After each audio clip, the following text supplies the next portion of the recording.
میاں نواز شریف جب اقتدار میں آتا ہے تو کئی سیاسی جماعتوں نے ان کی مخالفت کر دی، یہاں تک کہ پی ٹی آئی نے ان کے خلاف دھرنے بھی دیے۔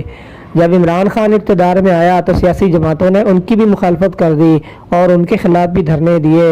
نون لیگ، پیپلز پارٹی، مختلف سیاسی جماعتوں نے ان کی مخالفت کی۔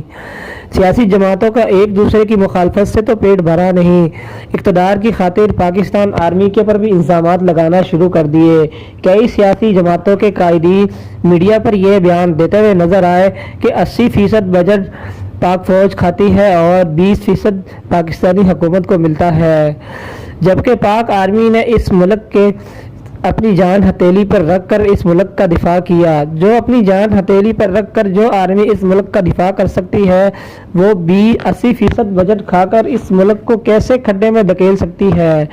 یہ سیاسی پارٹیاں اقتدار کی خاطر کچھ بھی کر سکتی ہے۔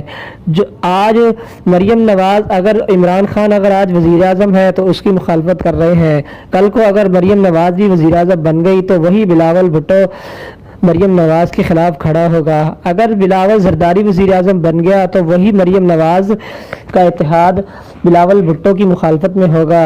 یہ سیاسی جماعتیں اقتدار کی خاطر ایک دوسرے کی مخالفت میں ہیں۔ انڈین آرمی آئے روز لائن آف کنٹرول پر پاکستانی شہری اور پاک فوج کے جوانوں کو شہید کرنے میں مصروف ہے، اور دوسری طرف پاکستان میں سیاسی جماعتیں اقتدار کی خاطر ایک دوسرے کی مخالفت کرنے میں مصروف ہیں۔ ہمارے بزرگوں نے اس ملک کو قربانیاں دے کر حاصل کیا تھا۔ سیاسی جماعتوں کو چاہیے وہ پاکستانی عوام کو اس پرچم کے تلے جمع کرے جس پرچم تلے قائداعظم محمد جناح چھوڑ کر گئے تھے۔